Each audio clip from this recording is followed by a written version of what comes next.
Hello, Omaha, and welcome back to Keep Moving Forward, a table talk for the City of Omaha Human Rights and Relations Department. I'm Laura Aite, and I work in the Enforcement Division of our department, which is responsible for the investigation of complaints of discrimination under federal and local laws. These laws protect individuals from discrimination in housing, employment, and places of public accommodation. If you believe you have experienced discrimination or need more information on your rights, please contact our office at 402-444-5055, or you can visit our website at humanrights.cityofomaha.org. Thank you for joining us last month when we met with Shannon Snow from the Omaha Municipal Land Bank. And today I am pleased to introduce our special guest, Eli Rigatuso. Hi. Hi, thank you for joining us today. Yeah, absolutely. I'm happy to be here. Great. So a little bit about Eli. Eli identifies as a queer, transmasculine two-spirit of the Menominee Nation. He is an artist, photographer, video producer, director, and gifted public speaker and presenter. Rigatuso is easily one of the most compassionate souls you will ever meet, with over 30 years of experience in his field. He's worked all throughout TV, radio, and digital media, while moving the needle towards inclusive spaces.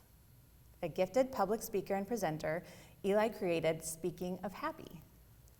And he has hosted a variety of live stream events and continues to provide an outlet for folks to share their personal stories. He's a graduate of Leadership Omaha, Class 42, a 2018 Fellow of New Leaders Council, recipient of the 2019 YP Summit and Heartland Youth Pride Parade Marsha P. Johnson Changemaker Award.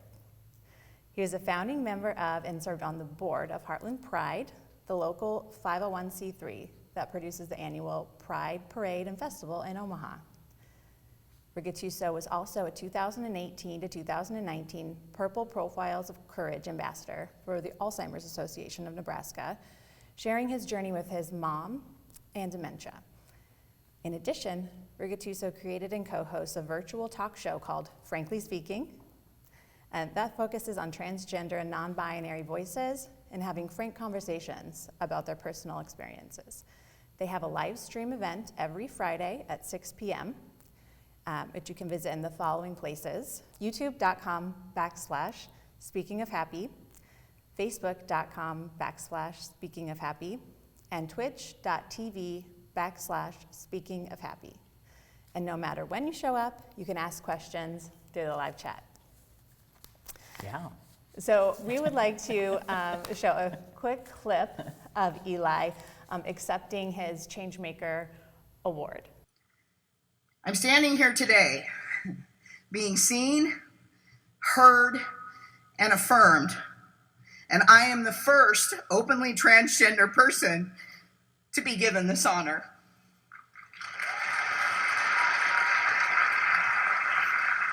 Today, I'm a gender avenger, doing the work to deconstruct what gender means, sometimes one person at a time. The work I do today is so that future kids like me will be allowed to explore what gender means to them. So thanks again for joining us today, Eli.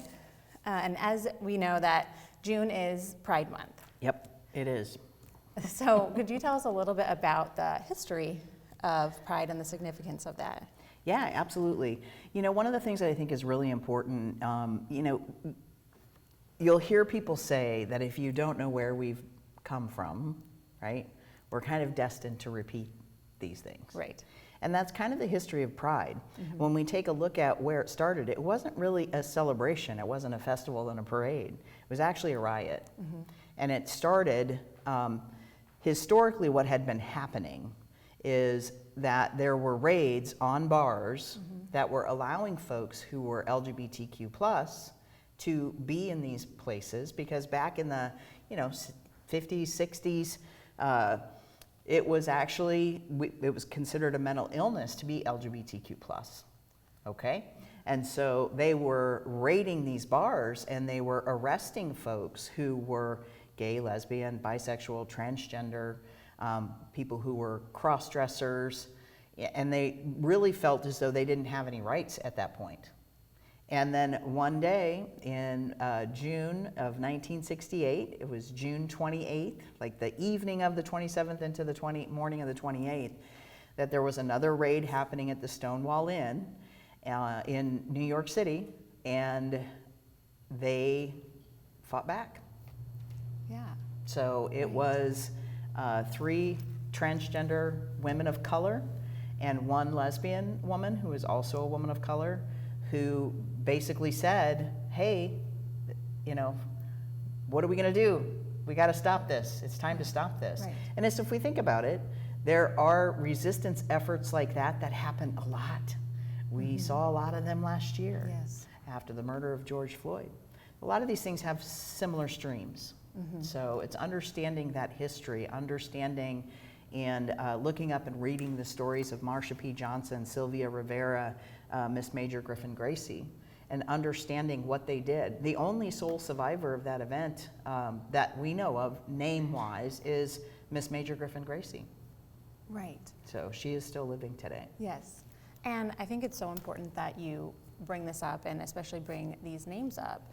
And I think this is something that most people, at least people outside of the LGBTQ plus community, really have never heard of, right? Yeah, and you know, a lot of it even within the community, unfortunately, Really? because there has been a history of whitewashing of those events. Right. There have been major motion pictures created and done about how it was a gay white man who threw the first brick at Stonewall, Right. and that simply is not true. Yeah. And I think that it's really important to understand because it's a reflection. You know, the LGBTQ plus community is just a microcosm of the greater macrocosm of the world.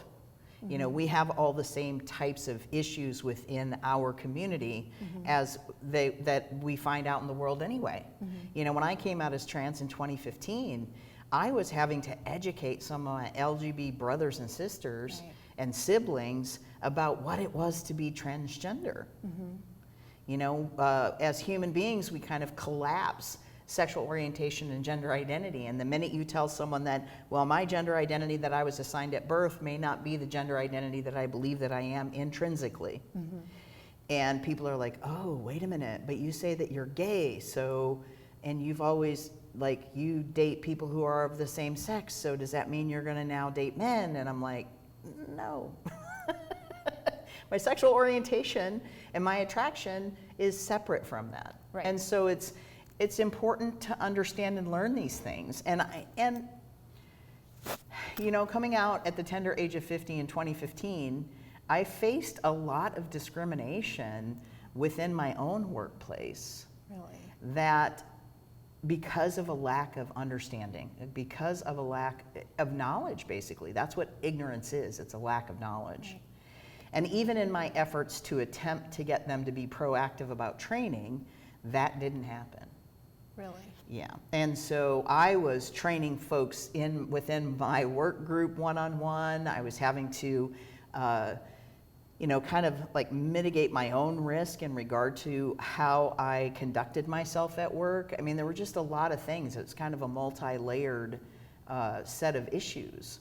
And so, you know, when you hear people talk about rainbow capitalism, my easiest definition of rainbow capitalism is, look, you can slap a rainbow on any logo, but that doesn't mean that you are taking care of the systemic issues at the root within Right. the organization. Right. You can say that you're LGBTQ plus friendly and that you believe in diversity and that everybody is welcome here, and you can put pictures of your significant other on your desk, but what about the guy sitting next to you or the gal sitting next to you who actually doesn't believe that we are real? Right. Yeah. And That's so gotta if be you're hard. not taking the time to train, if you're not investing in and proactively teaching folks how to be better about people like me, your rainbow on your logo means nothing. That's a good point. Showing up at Pride means nothing. That's a good point. Yeah. And I think I like that you make that distinction that sexual orientation and gender identity are different, because I do see that tends to get clumped together. Yeah. And I understand that because look, we're all the product of colonization and assimilation, right? Yeah, right. So I'm Native American. A lot of things were stripped from me, being first generation born off the reservation in 1965. Right. But there's a lot of things that we try to teach folks to make it simple, to make it easy, to make it more understandable. And really, there's more beauty in the complexity and understanding the complexity. Because once you start to understand it, once you start to unpack it, it actually is really easy to understand. And then you can meet people, truly meet people where they are. Mm-hmm. As opposed to, this is my belief, therefore you have to believe it. No, actually, I'm fine if you don't believe it. Mm-hmm. But the minute you start to take away my humanity, you try to debate me about my rights, well, then we will have a conversation, a deeper conversation, if you're willing to have it. What I find is most people who are adamantly opposed to people like me, they won't even take the time to actually truly listen because they don't want to open their minds and hearts enough to truly understand what it's like to be someone like me. Yeah, that's got to be really tough. And it sounds like you have an amazing story of what you've overcome and coming out. And then it's sad to hear that in 2015 you were still facing that. And I think that is a point that still today, that's still a problem. Absolutely. Absolutely. I mean, it took, 2015, here I am finally showing you authentically and genuinely who I am.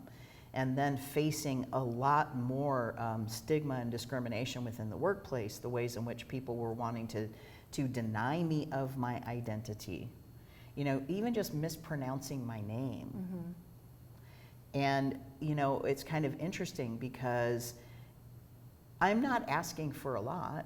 Mm-hmm. It's kind of like this. It's as simple as when people say, well, what's your preferred pronoun? Well, the truth is it's not a preference. Because I'm pretty sure your pronouns are what your pronouns are. Mm-hmm. It's not a preference to you. Yeah. You don't hope that people will refer to you as female because you identify as female. Mm-hmm. You actually have the privilege of your presentation having people look at you and say, oh, female. Right. And that is a privilege. Mm-hmm. And I'm not trying to use that as a battering iron either. I'm not trying to beat you up on it. But there are people who don't understand that because they think right away that I'm trying to make them wrong about something, and I'm really not. Mm-hmm.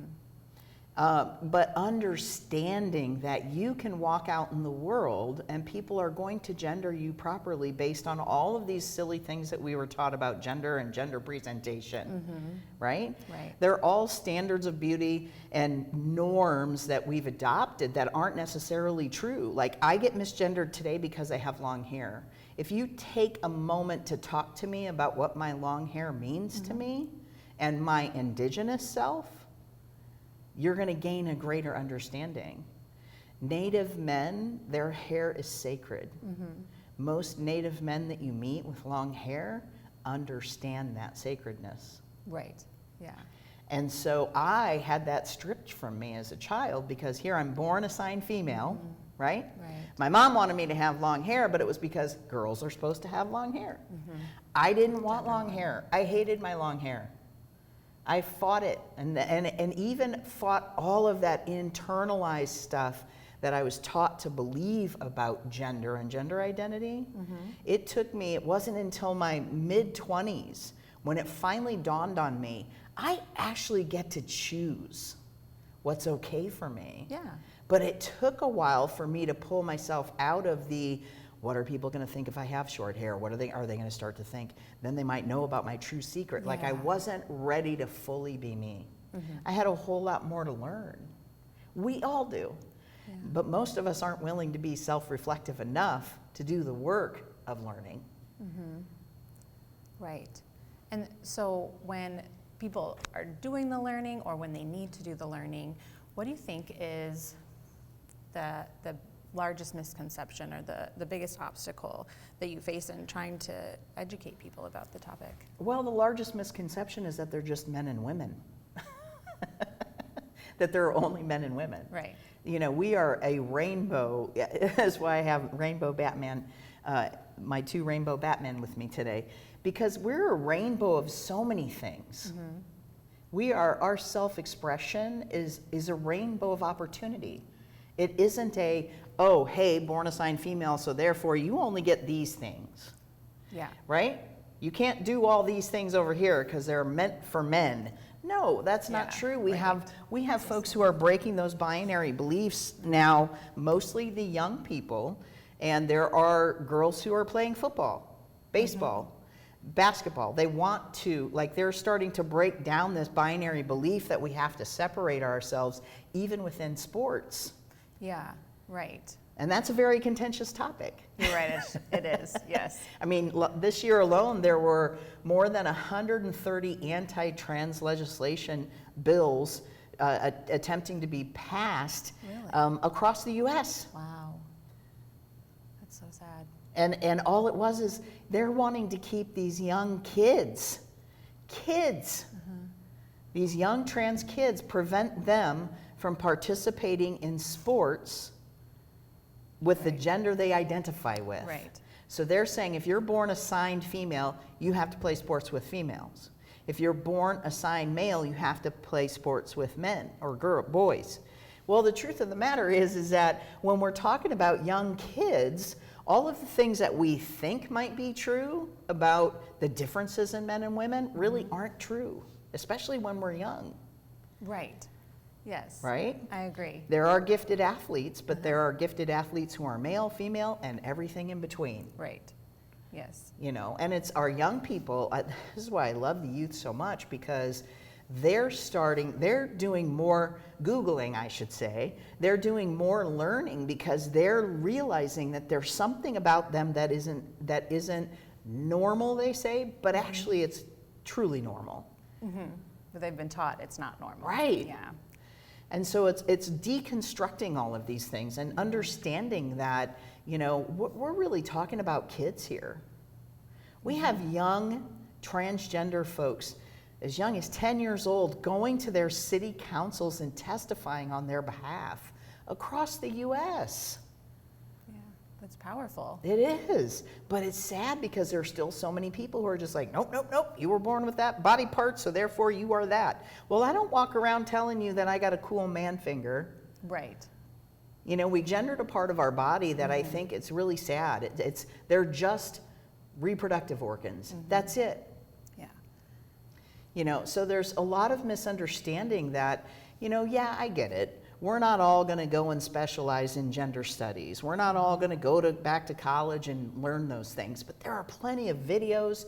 There's plenty of peer-reviewed articles available online for free to go and read and educate yourself and become more open and affirming of people who may not be like you, and then start to recognize what a privilege it is that you were born in a body that you agree with. And not all folks who are transgender, non-binary, and gender non-conforming feel like they were born in the wrong body, right? Right. Today I look at it and I feel like I'm born in exactly the body I was supposed to be born in. Oh. And there are just some things that I needed to learn to love about that. Yeah. Yeah. And to embrace about my body. And that's what I would like for all young LGBTQ plus youth to understand is, you know, they get to say what's okay for them. Yeah. They get to define that. And nobody else can put that on them. Right. You know, when we start to say that there's only a gender binary, we're completely erasing intersex folks. And these are folks who are born with either internal or external ambiguity when it comes to whether or not they're male or female. Right. You know, and so to a certain degree, they're both and that's totally okay and that's totally valid. Why would we want to erase them? But yet people want to do that. Sometimes when we don't understand something, the knee-jerk response is to be afraid of it. And the truth is all I would request is that people actually just embrace it. Yeah. Just like they embrace the rainbow enough to put it on their logo, let's embrace the education piece of it as well. Right. I think there is a lot of work to do in that. Oh my gosh, a lot. Yeah. Would you recommend any certain resources for people out there? starting to do this learning journey? Yeah, there are a ton of resources, but I think that what's really important, if we talk about in relationship to business, for example, it's just good business to be proactive and train your folks. Right. Now, if you're somebody in corporate America who holds a leadership position, educate yourself. Don't just tell your staff. Here are some of the things that I think are really egregious. For example, you can actually go to medical school and never learn one thing about people like me because it isn't required. Yeah. It's an elective. To me, that's sad because then when I go to the doctor, a doctor who's fully trained and has all the degrees but doesn't know or understand about people like me, I'm actually sitting at the other end of trying to educate someone, trying to uplift their knowledge and awareness, and I'm literally paying them. Right, and trying to receive medical treatment Right. on top of it. Yeah. And there's only a few places that are doing that right now. UNMC, for example, is one of the places where they're doing a lot of really great internal work. But it's how far are you willing to go when you start to write some of these policies? Are you hiring people like me to come in and help you take a look at your intake paperwork and maybe adjust that so that it's more affirming? Taking the time. I've had people say to me, oh, we can't change that because our systems are all built on this software. Well, guess what? Software can change. You just don't want to make the investment to change it. Yeah. And so it's kind of peeling back some of those layers and saying, you can't slap a rainbow on it and think that you're doing the right thing. Right, yes. We do hear the word diversity and inclusion a lot, thrown around a lot, and I think that is a good point that you bring up.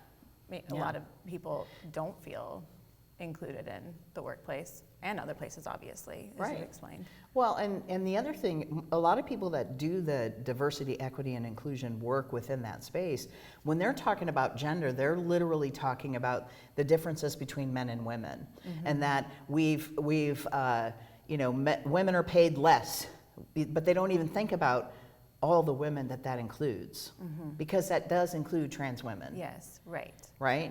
But then you have folks in that school of thought who are like, nope. They're the TERFs is what they call them, transgender exclusionary radical feminists. And so not having that knowledge and awareness, not understanding that is difficult. But again, a lot of the stuff that happens within our work environments is fear-based. It's all fear-based. But if we're not willing to invest in, like hire a DEI person externally to come in and actually look at the data, to actually do research within your organization to find out, how many folks, what kind of diversity do you actually have? Is your leadership predominantly cis white men, older white men? I mean, that's problematic. Yeah, right. And how many of these places are truly going to say, like, look, we do believe in the rainbow. We do believe in truly creating equitable spaces, and therefore we're going to make some changes in leadership to reflect the people that we serve. Yeah. To reflect the folks that are coming in and giving of their time and attention to be loyal employees, for example. Right. And if you're not willing to do those things, well, then you're truly not doing DEI work.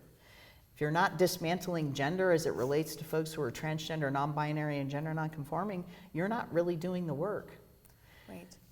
Claiming that you can't change the bathrooms to be non-gender specific because of codes, city codes. Okay, well then let's go after the city codes, right? Yeah. Slapping a rainbow on and saying that you're inclusive of transgender, non-binary, and gender non-conforming folks, but not offering transgender health care, not extending that health care within your organization to folks like me, that is problematic. Right. But I can't tell you how many times I've had organizations reach out to me and say, we want to write a policy. Can you help us write a policy? Absolutely. Do you offer benefits? Oh, good question. We'll check on that. And then they get back to me and say, we don't even offer the benefit. And I'm like, okay, well then change that and then we'll write a policy. Right. But Exactly. it's that kind of address some mindset. of the root issues. They don't even think about it at the root, at the center of it all. Yes, it's one thing to understand what pride means, but it's another thing to also understand that there's again, we're a rainbow of expression. We are a rainbow of people. I am not a monolith. I am not the only trans person living and working in Omaha, but I can tell you this much. My experience and what I experienced through my workplace is not uncommon. And the discrimination is not uncommon. And folks are afraid to approach the HRR department of the city and bring up these things, because oftentimes, even within that, for example, at my work, I filed a Title IX complaint. I filed a couple of Title IX complaints. And I talk about this very openly. I work at Bellevue University. I'm still there. They have made a number of changes. So I'm now working in an environment where I feel like I am seen, heard, honored, and affirmed. But I had to advocate for that. Yes. Most of my friends, when I told them what I was dealing with, they're like, why would you want to work there? Why don't you leave? Okay, well, I now have a name change and a gender marker change, and now I'm going to go and try and apply for jobs in spaces that also aren't going to be affirming of who I am. When they do a check on my previous records, who are they going to ask for? I have previous employers who have refused to update their records in regard to me. When I called them and said, when people are looking for me as this person, please don't tell them that person, tell them this person. Because everything is official, but we don't even think about those things. Yeah, you're right.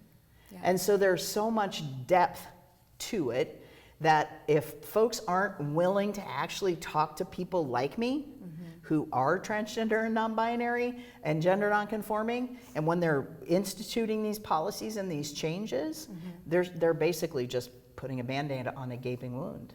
Yeah, that's a good way to look at it. So there's just so much more to it. And I appreciate this conversation, but we could do 14 episodes and still not even scratch the surface of the changes that need to be made. I appreciate that the HRR invited me here today and wanted to have this conversation and wants to advocate for change, but there's a lot more that needs to be done. Well, we really enjoyed having you on the show, and I love hearing from you. I mean, you do have so much knowledge to offer, and I just want to say, I think it seems like it's really important that you are out there making the changes that you are, going further than what we see in just a policy, and also being there for the youth today to look up to, and so that they can know what they can do to advocate for themselves and keep moving change forward. Yeah, I mean, I have youth reaching out to me almost daily. Really? Asking questions about benefits. How do I approach my parent with this conversation because I'm still covered under their benefits? What do I do to advocate for myself? Where can I go? I want to go see a therapist, and then they're afraid to ask their parents for that even. So it's like it's a very complex, subtle and nuanced conversation that needs to be had. And I just wish that anyone who has children would do the work of learning about diversity, equity, and inclusion across the spectrum, and creating spaces in their own homes where people like us can thrive. Yeah, that's It's got to start there. Yeah. One caring person in a youth's life who is LGBTQ reduces their risk of suicide by 40%. Wow. Just having one person who loves and affirms them for who they are. Yeah, that's great. Well, again, thank you so much for joining us today. And thank you for tuning in today. Please be sure to tune in again next month. I'd just like to remind everybody that if you believe you have been a victim of discrimination, you can please contact our office at 402-444-5055, or visit our website at humanrights.cityofomaha.org. And very important always, but especially on today's show, that for the viewers to know that sexual orientation and gender identity are protected classes under the Omaha Ordinance. So if anyone has experienced that type of discrimination in housing, employment, and public accommodation, please contact our Regardless office. of where you work. That's important to note. Yes. Regardless of where you work, you can file a complaint with the City of Omaha. Yes. So thank you again. And I'm Laura Aite, and this has been Keep Moving Forward.